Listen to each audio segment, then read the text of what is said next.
Sekali lagi, selamat Sabat untuk kita semua. Selamat Sabat. Sudah mau 2024 ya. Bagaimana, apa kabarnya semua?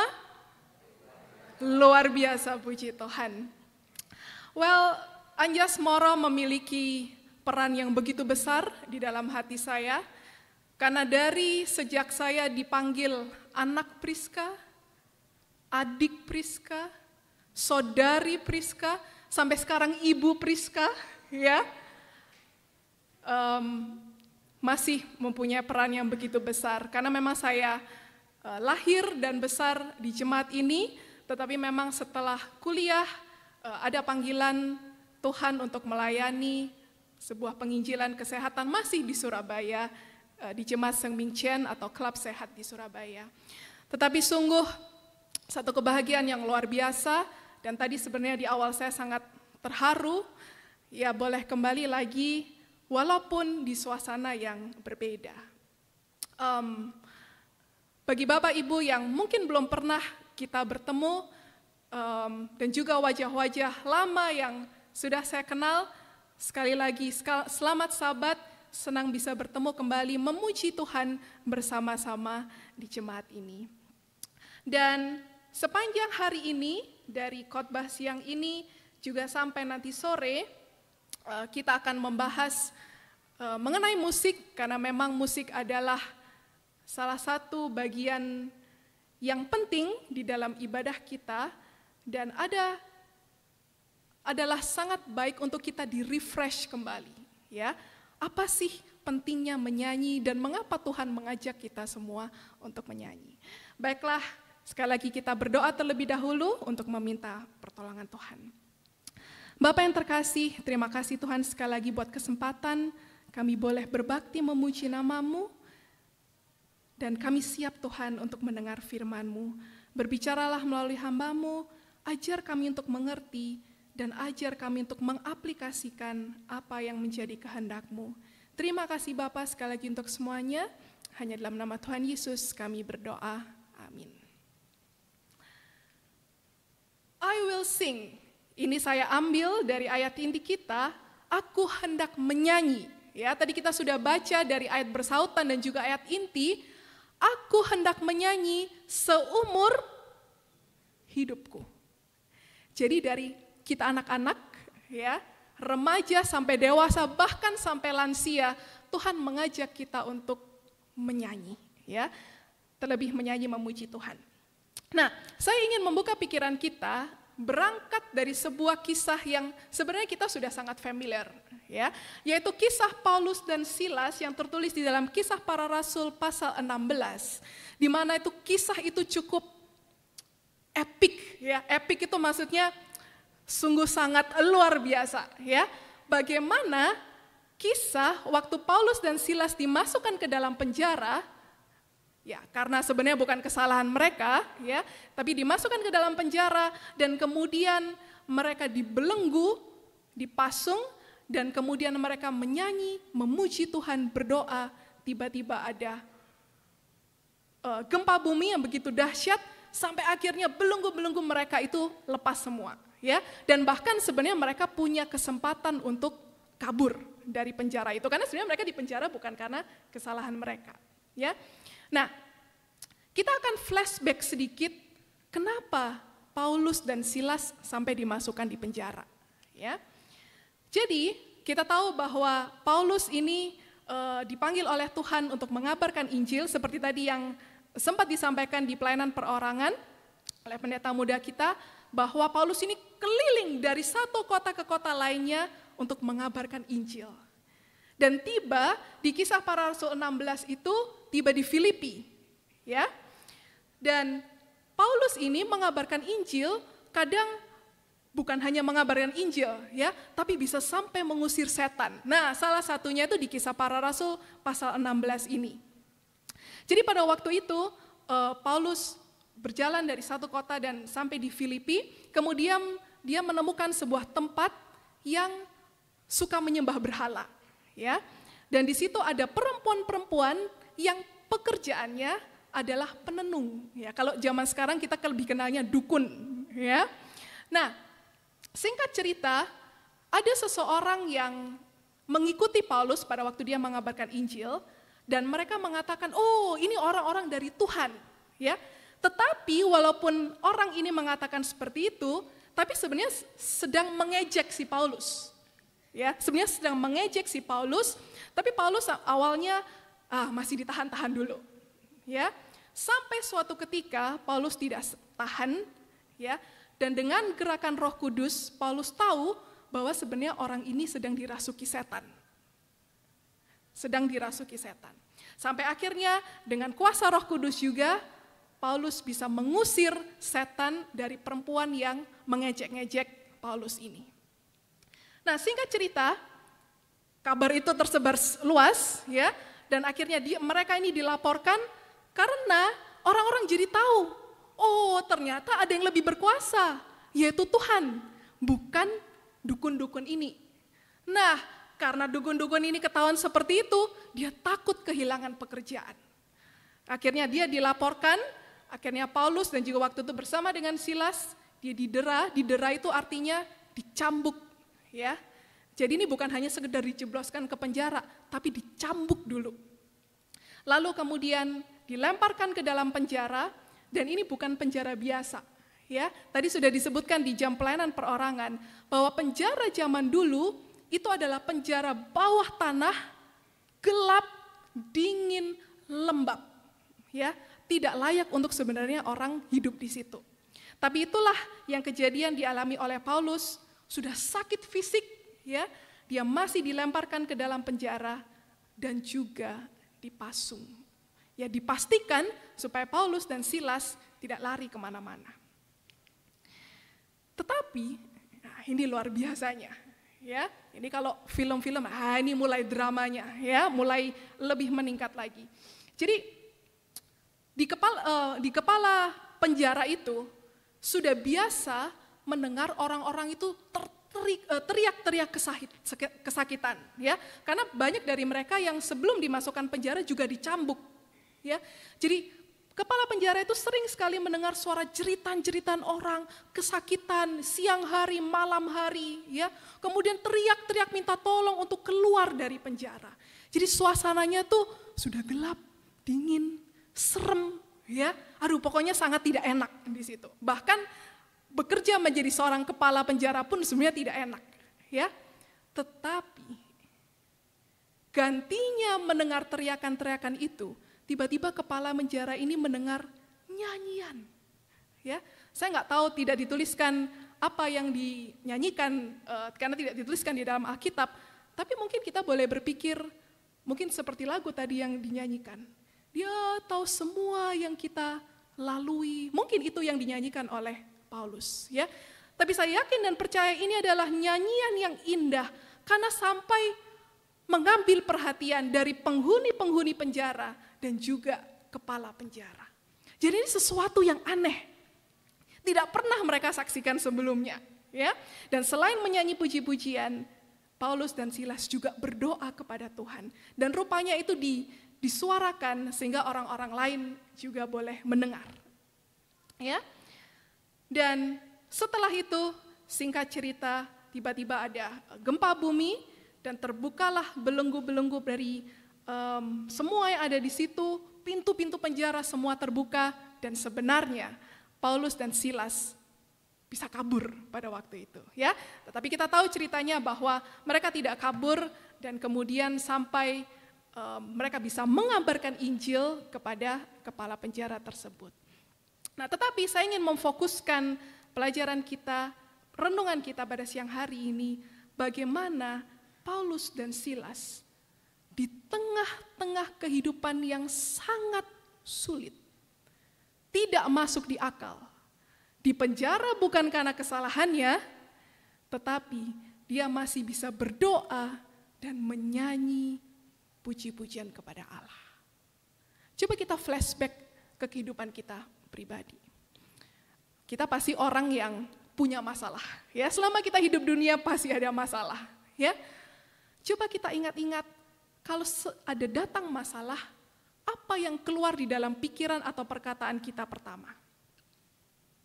Saya rasa sangat jarang puji-pujian kepada Tuhan. Oh Tuhan, terima kasih untuk masalah yang sudah datang. Ya, saya rasa ini sangat jarang.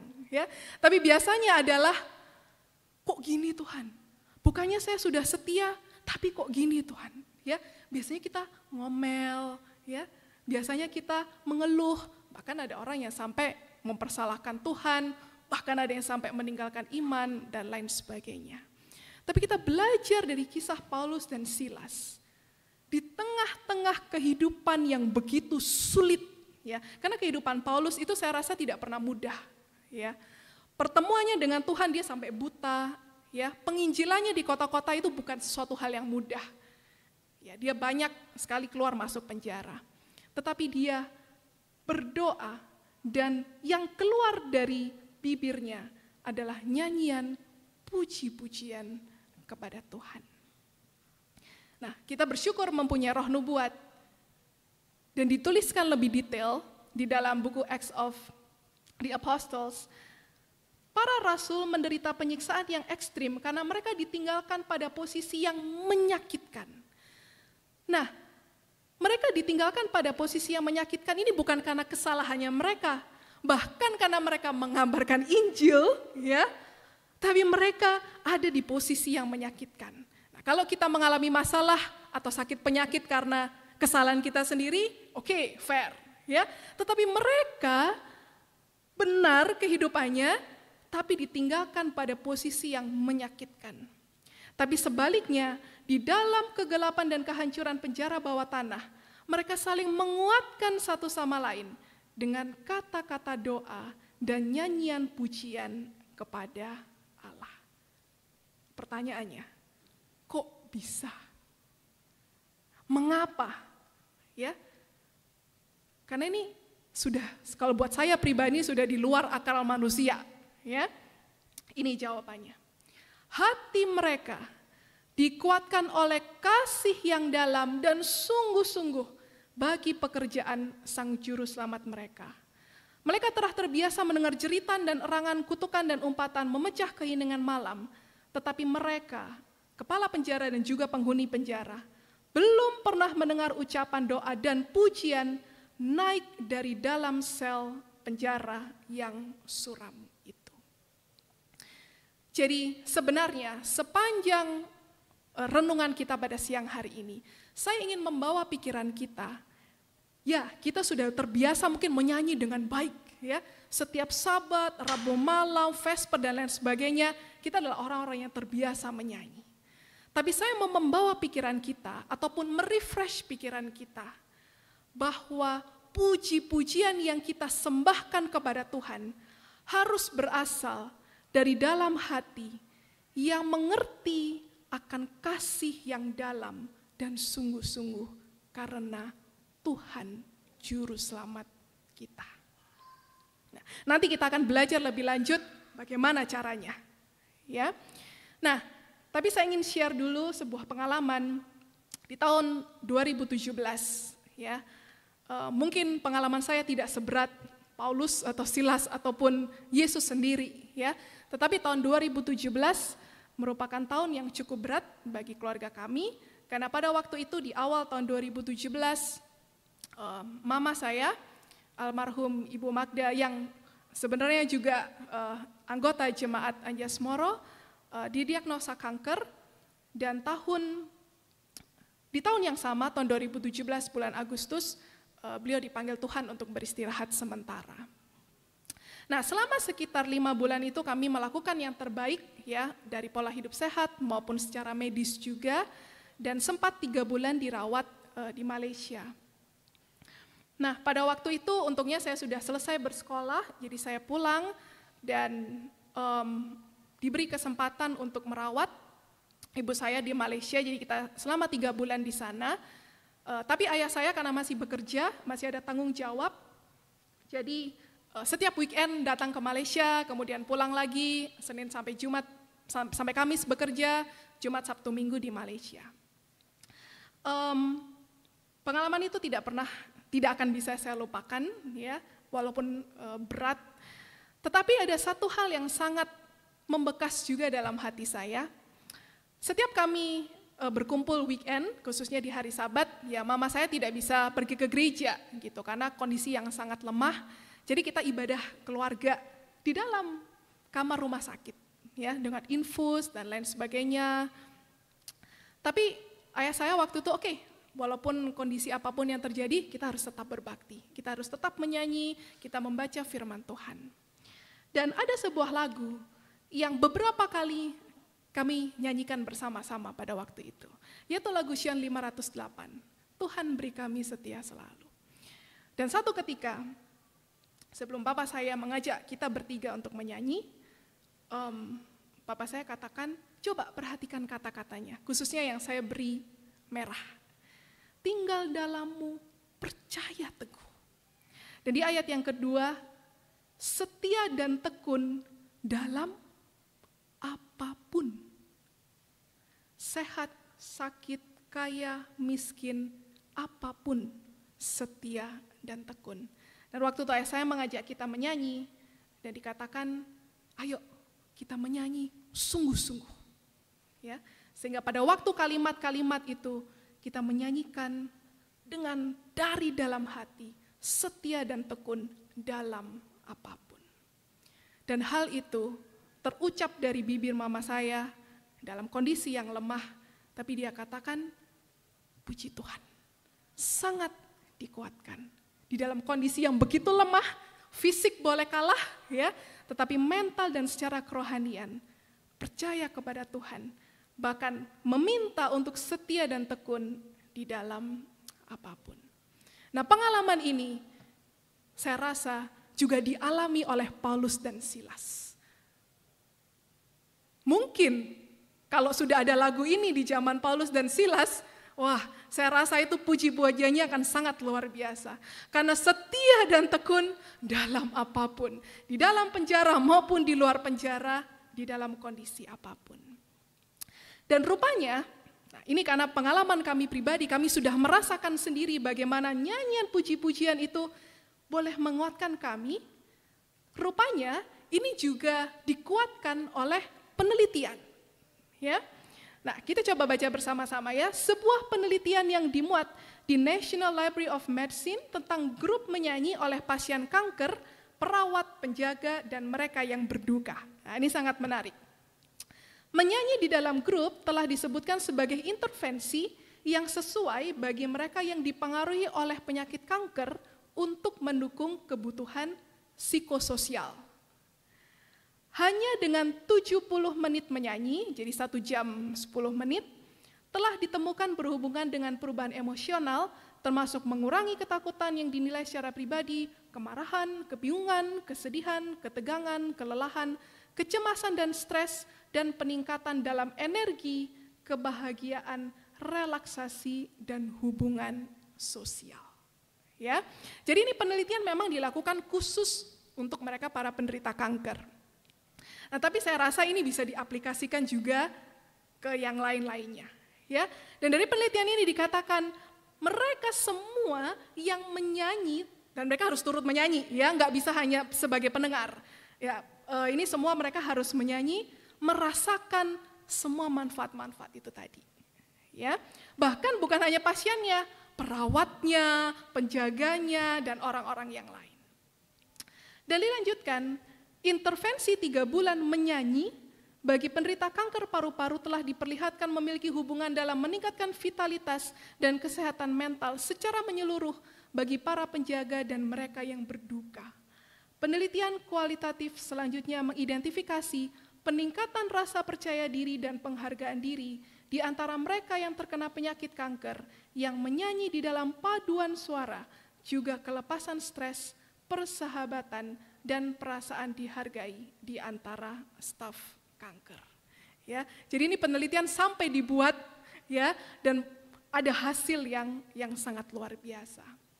Nah, saya mau cerita sedikit, melanjutkan setelah tahun 2017. Saya berpikir masih ada papa saya, waktu itu ya cukup sehat, ya saya rasa masih papa saya boleh hidup lebih lama, ya, dan boleh menghabiskan waktu bersama dengan keluarga. Tetapi memang Tuhan berkehendak lain. Tahun 2020 pada saat COVID melanda, Dan di awal tahun 2021, ayah saya juga diizinkan untuk beristirahat sementara. Nah, pada waktu itu, saya benar-benar bingung karena Tuhan yang benar aja gitu. Ini mama sudah, orang tua satu sudah tidak ada, satunya juga diambil lagi. Ya. Nah, mungkin saya tidak bisa menceritakan bagaimana perasaan saat itu, tapi mungkin Bapak Ibu yang pernah mengalami kedukaan bisa relate dengan hal ini. Malam susah tidur pasti, ya. Mau tidur, kebangun dan lain sebagainya. Sampai suatu saat saya mendapatkan sebuah lagu dari YouTube. Lagu itu menceritakan tentang Mazmur 23. Liriknya dari Mazmur 23. Dan di bagian refrennya dikatakan He is enough. Maksudnya kita boleh kehilangan semuanya, tapi saat kita punya Tuhan, itu cukup. Dan itulah yang menguatkan saya. Dan akhirnya lagu itu menjadi salah satu lagu favorit saya. Saya masih suka putar kalau di perjalanan, di rumah, dan saya ikut menyanyi. Dan di bagian refren saya katakan dengan sungguh-sungguh, He is enough. Karena dikatakan di Mazmur 23, Tuhan adalah gembalaku, aku tidak akan kekurangan.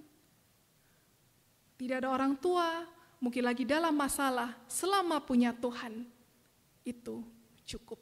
Tidak akan kekurangan. Mungkin tidak akan berlebih, tapi Tuhan tahu itu cukup.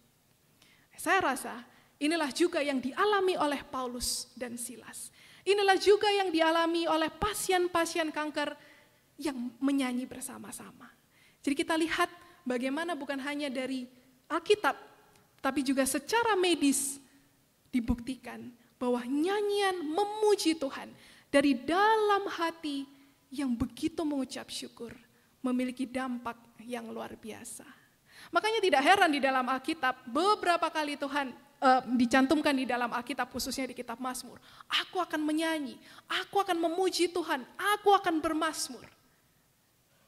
Dan tahu saudara, kita harus melatih itu di sini. Karena nanti di surga, kegiatan kita menyanyi memuji Tuhan, bermazmur memuji Tuhan. Ya. Nah, saya lanjutkan sedikit. Secara ilmu pengetahuan banyak sekali manfaat dari menyanyi. Kalau tadi hanya pasien kanker, ya, tapi manfaat menyanyi itu banyak sekali. Nah, sekarang lagi musim flu, ya. Nah, rupanya nomor 2 mencegah flu itu bisa juga, ya. Jadi menyanyi kan apa? Pikirannya jadi positif, ya. Apapun yang terjadi, kita menyanyi memuji Tuhan. Untuk kesehatan otak, mencegah flu, menjaga suara tetap muda, kesehatan paru-paru, meringankan asma, memberikan energi, banyak sekali. Ya, dan ini dari penelitian yang sudah dilakukan. Dan Roh Nubuat juga menulis, nyanyian adalah senjata yang dapat selalu kita gunakan melawan kekecewaan. Menjadi orang Kristen bukan berarti tidak lepas dari masalah, tidak lepas dari kecewa. Tetapi Tuhan memberikan, kalau ada kecewa, nyanyilah memuji Tuhan. Sementara kita membuka hati kepada cahaya akan kehadiran Sang Juru Selamat, kita akan mendapatkan kesehatan dan berkat-Nya. Nah, ini sudah dialami oleh Paulus dan Silas, saya secara pribadi dan juga ilmu pengetahuan. Yesus pun pada saat muda suka menyanyi. Nah, nanti ini kita kalau sama-sama di surga ya, nanti kita request, Tuhan Yesus nyanyi, kita mau dengar suaranya seperti apa. Ya, pasti indah sekali. Nah, dikatakan di dalam buku Kerinduan Segala Zaman, seringkali Yesus mengekspresikan sukacita dari hatinya dengan menyanyi mazmur dan lagu-lagu surgawi. Seringkali penghuni Nazaret mendengar suaranya diangkat di dalam pujian dan ucapan syukur kepada Tuhan. Ia memiliki hubungan dengan surga di dalam nyanyian, dan sementara rekan-rekannya mengeluh akan keluh kesah mereka dalam pekerjaan, mereka dihibur dengan melodi yang indah dari bibirnya. Ya, sangat manusiawi, ya, aduh kerja susah ngomel, ya, kerja susah mengeluh, ya. Tapi yang keluar dari bibir Tuhan Yesus adalah melodi yang indah. Pujiannya terlihat menghalau para malaikat jahat dan seperti kemenyan memenuhi ruangan dengan bau yang harum. pikiran dari para pendengarnya dibawa dari pembuangan di bumi, maksudnya ini karena dosa, kita harus dibuang di bumi yang berdosa ini, kepada rumah di surga.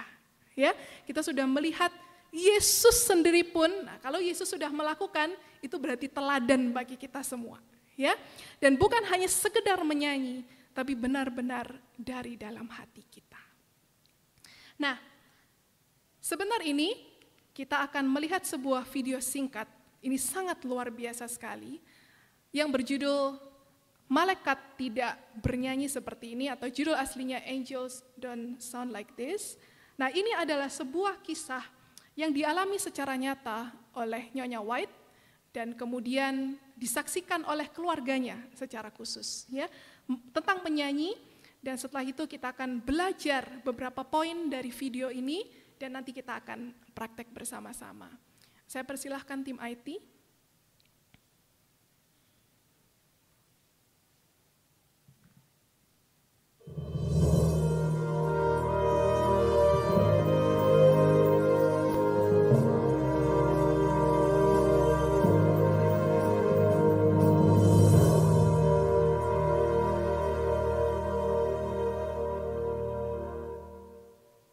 Ellen White enjoyed music, good music. And if you read her writings, you'll find a number of places where she talks about the kind of music that is really appropriate for a Christian to be listening to. She used to tell her grandchildren, "Children, we must learn to sing the songs of Zion here if we would join the angel choir yonder." She knew something about the angel choir because she heard the angel choir sing in vision on more than one occasion. In fact, one time when I was talking with Ellen White's youngest granddaughter, Grace Jacques, she told me that on occasion, apparently this didn't happen very often, but on occasion, when Ellen White, when her grandmother would come from her bedroom in the morning, she would ask them in the family, "Did you hear the angel choir singing last night?" And they would say, "No, Grandma, we didn't hear any angels singing last night." But Grace told me that as they talked amongst themselves in the family, they came to the conclusion that on rare occasions, once in a while, God would send the angel choir to sing to Ellen White in a prophetic dream of the night, to lift just momentarily the burden that he knew she was carrying as his messenger. Now, this business this having heard the angel choir sing, there's an interesting story that comes down. One time, Ellen White was speaking at a prayer meeting. I believe, if I remember correctly, it was at the St. Helena Sanitarium. Anyway, it was a weekly prayer meeting. And the congregation was singing kind of listlessly, like we sometimes do, just mumbling the words, not thinking much about it. And she stopped them right in the middle of their singing, and she said, "Now, brothers and sisters, I've heard the angel choir sing in vision, and they don't sound like this. They sing with feeling and with expression. Don't you think that we could do a little bit better?" And the story is that they did a lot better. Ellen White's favorite hymn probably will be of no surprise. It is Jesus, Lover of My Soul. When you think about all that that woman wrote about Jesus and the very popular books, some of the most beloved books that she wrote, things like The Desire of Ages and Steps to Christ, and even the great controversy between Christ and his angels and Satan and his angels, it is no wonder that Jesus, Lover of My Soul, was her favorite hymn. How do we know that? Because she says that was her favorite hymn. Now, I know various people say various hymns were her favorites, but she says in a letter to a friend in 1906 that after she had preached at a certain place, she had them sing my favorite hymn, Jesus, Lover of My Soul. Earlier, many years earlier than that, in her own diary, private diary, she never expected anybody to read this. She wrote out in longhand 2 stanzas of the hymn. And then she wrote afterwards, "My whole being longs after the Lord. I am not content to be satisfied with occasional flashes of light. I must have more." That's typical of Ellen White. Thoroughly in love with Jesus, and it's even shown in her favorite hymn. Luar biasa. Siapa yang sudah pernah mendengar paduan suara malaikat? Belum ya, belum ada yang pernah ke surga. Tapi Nyonya White dengan sangat luar biasa diberi kesempatan untuk mendengar paduan suara malaikat.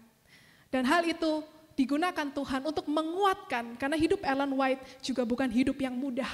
Ya, di zamannya pun dia mengalami banyak penolakan, tapi Tuhan menguatkan dengan nyanyian yang indah dari para malaikat. Dan hal itu tidak hanya disimpan untuk dirinya saja. Ellen White bagikan kepada orang-orang di sekitarnya. Kalau ada yang menyanyi, ya kadang-kadang juga kita seperti itu ya. Pokoknya asal menyanyi, asal buka mulut, di stop sama Ellen White. Ya, kemudian mereka disuruh ulang lagi, nyanyi lebih baik dengan perasaan dan dari dalam hati. Nah, Bapak Ibu Saudara-saudara sekalian, kita akan belajar di bagian yang kedua ini 4 hal bagaimana kita bisa menyanyi dengan lebih baik lagi. Bukan dengan teknik atau yang bagaimana ya, tapi kita akan melihat poin-poin khususnya dari dalam firman Tuhan bagaimana kita bisa menyanyi dengan baik. Nah, yang pertama, saya ingin kita mengambil poin dari video yang baru kita lihat. Menyanyi dengan perasaan dan ekspresi ya. Nah, memang saya juga ya, orang timur kan, kita orang Indonesia, orang timur, ini memang ekspresinya agak kurang ya. Nyanyi, ya senyum, saya lihat dari depan ya, karena saya dari depan bisa melihat Bapak Ibu Saudara-saudara sekalian, tegang sekali kayaknya nyanyinya ya. Suaranya bagus, tapi coba lebih senyum ya. Ada tempat dekat kepada hati Tuhan, ekspresikan ya. Jangan tegang, oke? Hanya dari senyum saja, ya. Nah,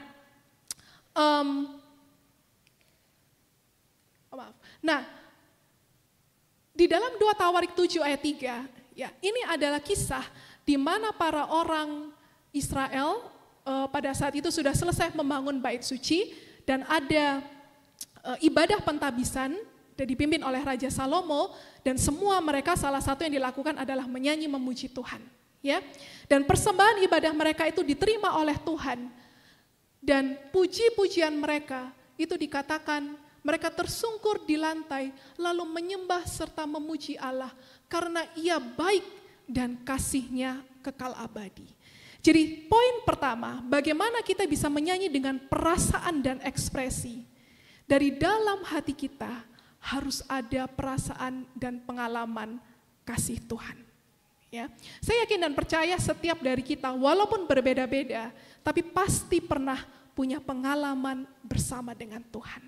Ya, dan dikatakan di kutipan yang lain, menyanyi dengan hanya sebagai formalitas harus dilenyapkan. Sikap penuh semangat dalam menyanyi untuk menyatakan kasih dan pujian seseorang kepada Tuhan harus menjadi karakter semua musik gereja atau musik rohani. Ya, sekarang kita coba praktek bersama-sama. Ya, kita menyanyi lagu ini, lagu Syion 508, Tuhan beri kami setia. Saya rasa kita semua sudah tahu. Kita menyanyi a cappella saja, ya. Semua anak-anak sampai dewasa ikut menyanyi. Tim IT, usher semuanya ikut menyanyi. Marilah kita menyanyi dengan perasaan dan dengan ekspresi. Ya, nah, kita nyanyikan 2 kali ayat 1 dan kedua, dan di bagian yang merah coba kita ekspresikan lebih. Ya, tidak perlu suara yang keras, tetapi kita menyanyi dengan kesungguh-sungguhan hati. Boleh Bapak Ibu semua? Ya, kita duduk dengan tegak, senyum. Ya, Tuhan beri kami, Tuhan beri kami. Ya, kata Tuhan juga jangan disebutkan dengan sia-sia.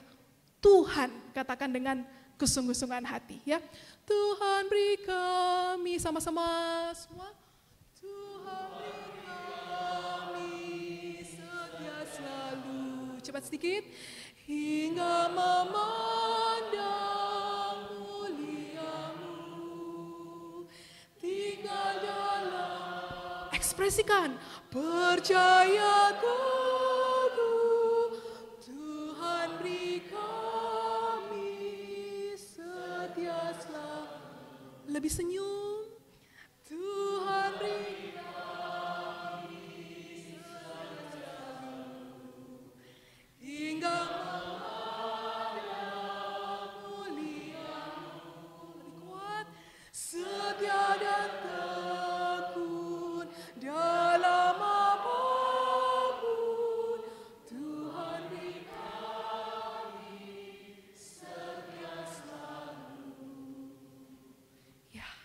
dalam apapun kita akan setia dan tekun kepada Tuhan.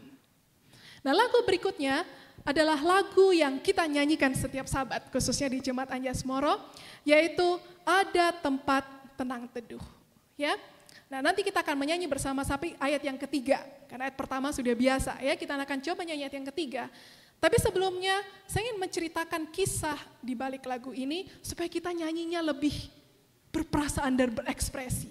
Ya, jadi lagu ini dikarang oleh seorang pendeta yang bernama Cleland McAfee. Nah, pendeta ini hidup di tahun awal 1900-an dan pada waktu itu 2 ponakannya meninggal karena penyakit difteria. Nah, penyakit difteria ini mirip, kalau saya baca, mirip seperti COVID. Jadi penyakit yang disebarkan oleh virus, bakteri dari batuk, pilek ya, dan kemudian bisa menyebabkan gagal pernafasan dan akhirnya meninggal. Nah, keponakan dari pendeta McAfee ini masih kecil-kecil ya, tapi sudah harus meninggal di usia yang masih sangat muda dan mirip sekali seperti zaman COVID sekarang. Pelayanan kedukaan tidak bisa dilakukan ya, karena kalau kumpul nanti bisa nyebar itu virusnya. Nah, jadi mereka hanya orang tua di dalam rumah ya, dengan peti matinya 2 anak-anak yang masih sangat kecil, dan pendeta McAfee ini sebagai omnya dari almarhum kedua anak ini mengarang sebuah lagu di hari pelayatan itu. Dan akhirnya dia menuliskan liriknya dan juga mengarang lagunya yang berjudul dan kita kenal, Near to the Heart of God. Nah, lagu ini sudah kita biasa nyanyikan di setiap Sabat. Tapi kita coba melihat di ayat yang ketiga. Ada tempat perhentian dekat di hatimu, tempat penuh kedamaian dekat di hatimu, dekat di hati Tuhan. Dan di bagian refrennya seluruh ayat itu sama, 3 ayat ini sama.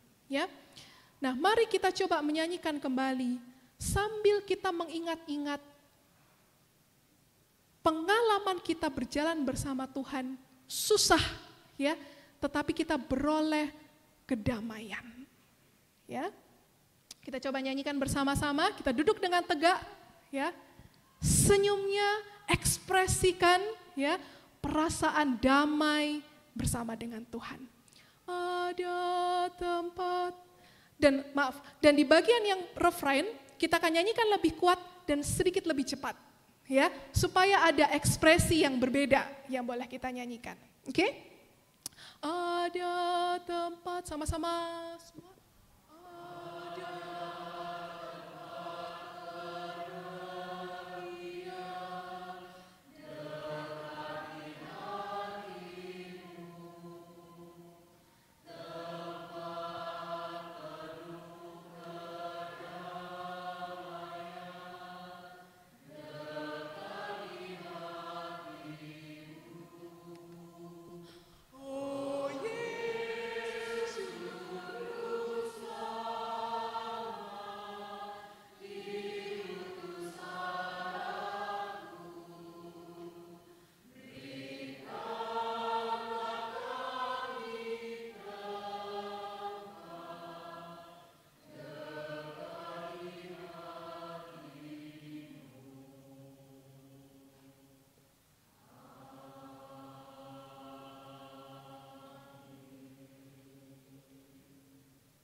Mungkin di dalam minggu depan, bulan depan kita tidak tahu apa yang terjadi, ada masalah-masalah yang kita hadapi.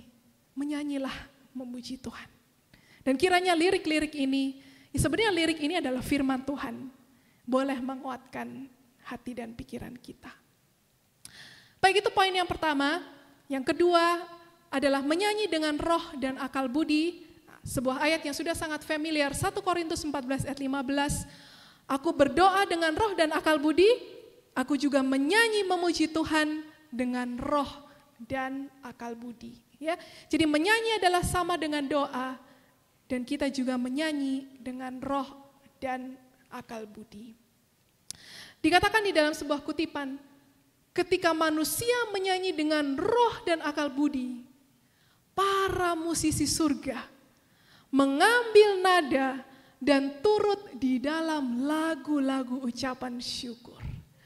Bapak Ibu Saudara-saudara sekalian, Ellen White sudah mendengar nyanyian para malaikat, tapi kita belum. Ya.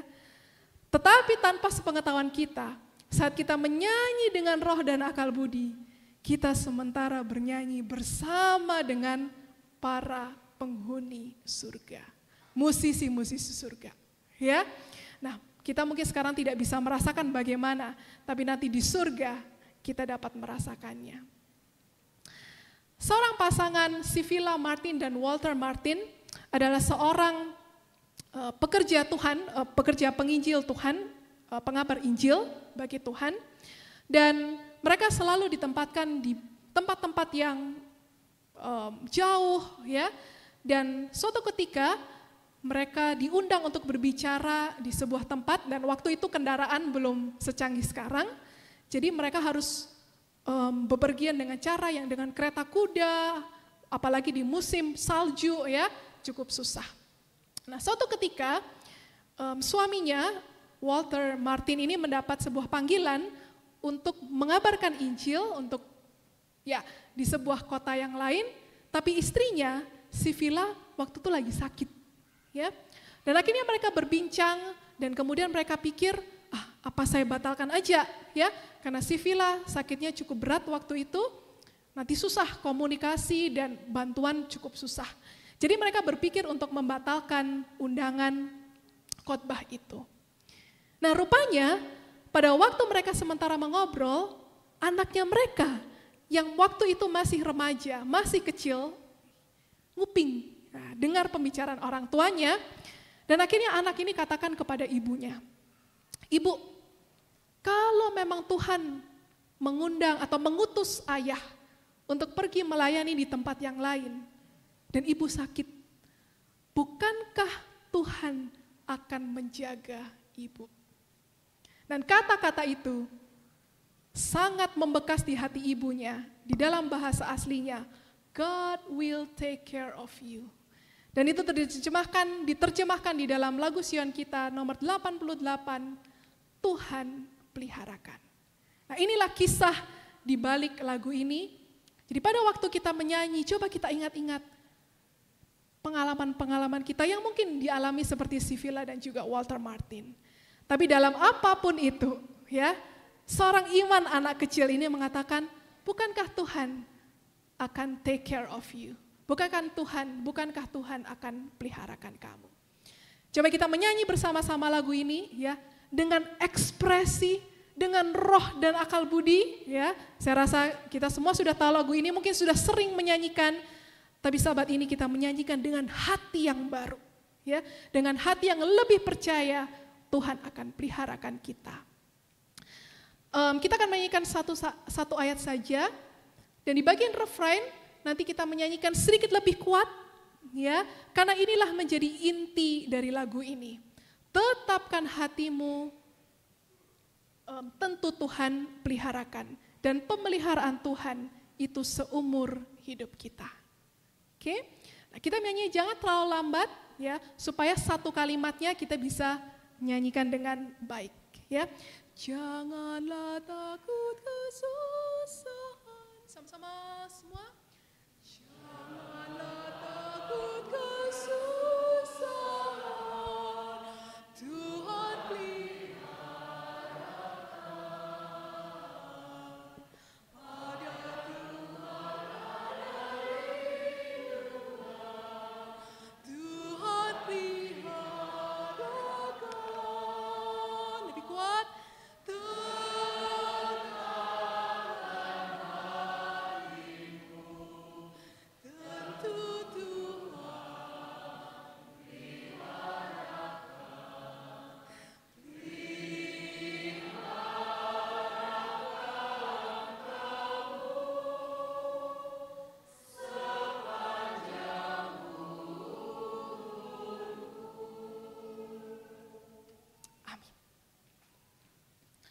Bagian yang ketiga adalah menyanyi dengan siap dan teguh. Nah, ini saya ambil dari Mazmur 57 ayat 8. Hatiku siap ya Allah, aku mau menyanyi, aku mau bermazmur. Nah, sangat unik, ya, dari ayat ini kita coba lihat mana yang duluan? Siap duluan atau menyanyi duluan?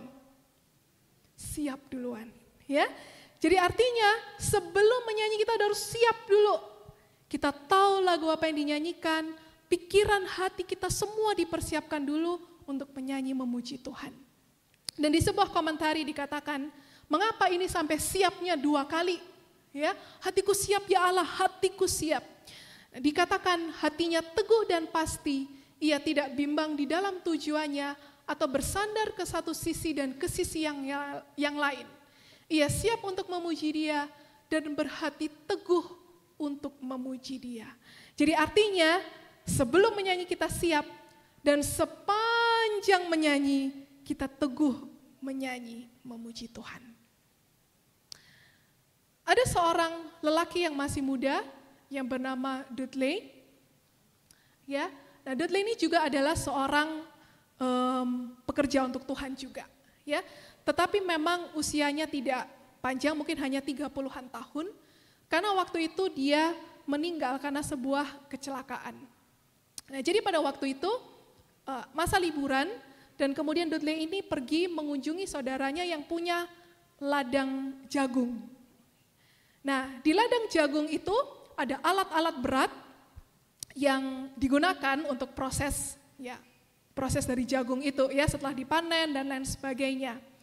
Nah, pada waktu itu Dudley sementara pergi dan mengeksplor kebun itu, tibalah di satu alat ini, dan rupanya pada waktu alat ini sementara bekerja, lengan dari bajunya ini tersangkut ya, sampai mengakibatkan tangannya juga terpotong dan akhirnya infeksi berat. Nah, pada waktu itu medis belum secanggih sekarang, jadi Dudley tidak lama meninggal setelah itu karena infeksi yang dialaminya dari kecelakaan mesin itu. Nah, hari-hari sebelum Dudley ini meninggal, banyak yang mengunjungi dia, dan kemudian salah satunya orang-orang muda juga yang mengunjungi dan tanya, ya, Dudley, apakah ada pesan-pesan ya? Karena waktu itu masa-masanya sudah lebih kritis. Dan akhirnya Dudley ini mengatakan, ya, tolong disampaikan kepada orang-orang muda khususnya. Apapun yang terjadi dalam hidup kalian, selalu sedia untuk berdiri untuk Yesus. Dan lagu ini dan kisah ini ya menjadi sebuah inspirasi dari lagu yang juga ada di lagu Sion, Stand Up for Jesus, berdiri karena Yesus. Ya, ini ada di lagu Sion kita nomor 471, dan kisah di balik lagu itu juga sungguh menginspirasi kita. Ya, kayaknya kok sedih-sedih semua ya, yang satu meninggal, yang satunya kecelakaan, tapi itulah hidup kita ya, tidak jauh dari selama kita hidup di dunia, tidak jauh dari masalah-masalah seperti itu. Tetapi apapun yang kita alami, ingat pesan dari seorang muda ini, tetaplah selalu bersedia untuk berdiri untuk Yesus. Kita akan nyanyikan ayat ini, satu ayat saja. Ya, lagu ini suasananya lebih marching, ya. Berdiri karena Yesus. Dan kemudian nanti di bagian refrain ada yang bagian lembut, ada yang lebih kuat lagi, ya. Nanti kita ikuti bersama-sama. Berdiri, 1, 2, semua. Berdiri karena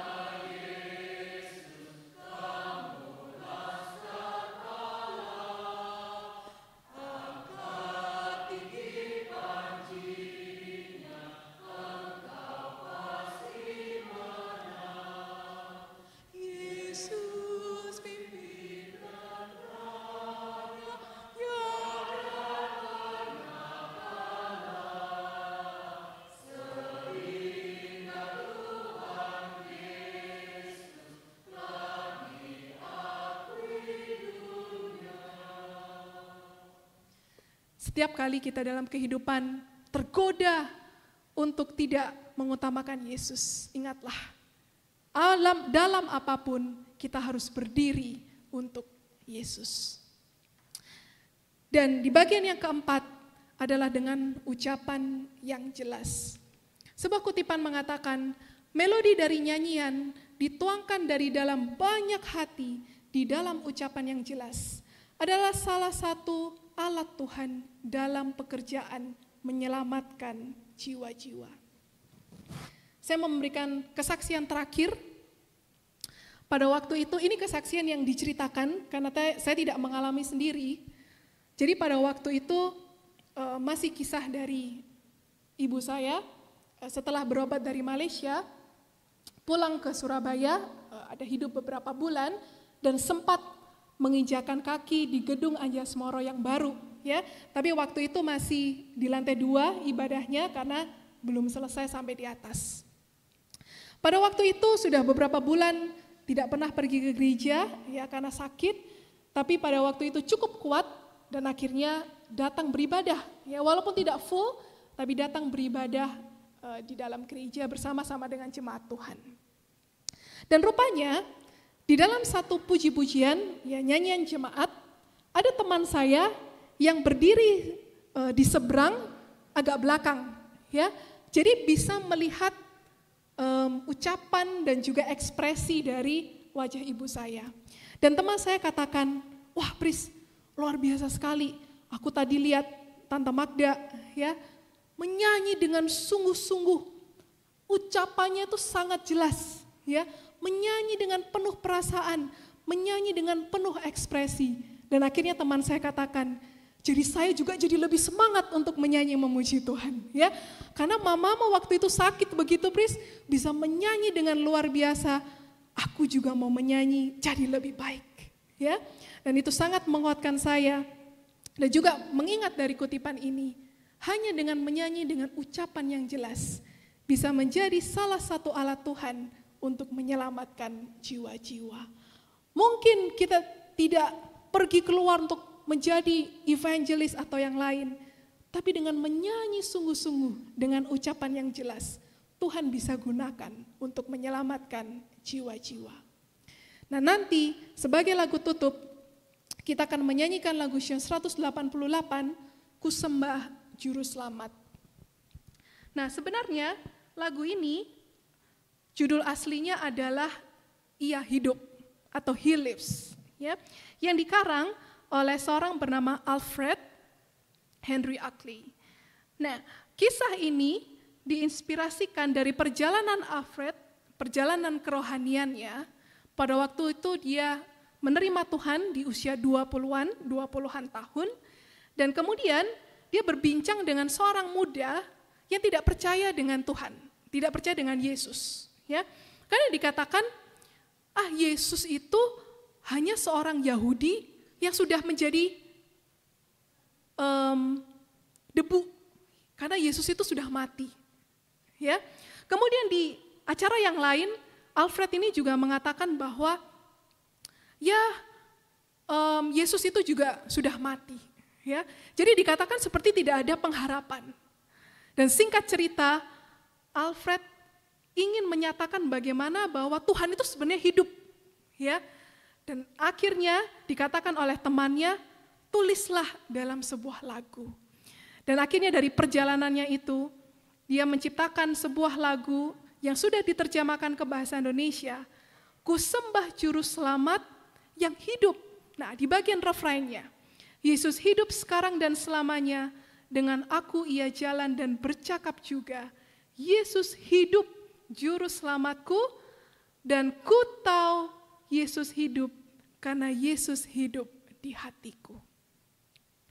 Kembali kepada vision atau penglihatan yang disebutkan oleh Ellen White. Marilah kita menyanyi dengan perasaan dan dengan ekspresi. Marilah kita menyanyi dengan roh dan akal budi. Kita menyanyi dengan siap dan teguh dan dengan ucapan yang jelas. Karena Yesus hidup di dalam hati kita. Sehingga sampai pada akhirnya nanti kita akan terus berkata, aku hendak menyanyi bagi Tuhan selama aku hidup, aku hendak bermazmur bagi Allahku selagi aku ada. Biarlah renunganku manis kedengaran kepadanya, aku hendak bersukacita karena Tuhan. Kiranya ini boleh menguatkan kita semua untuk terus menyanyi, bukan hanya menyanyi seperti biasa, tapi karena kasih dari Tuhan yang terpancar di dalam kehidupan kita. Tuhan memberkati. Amin.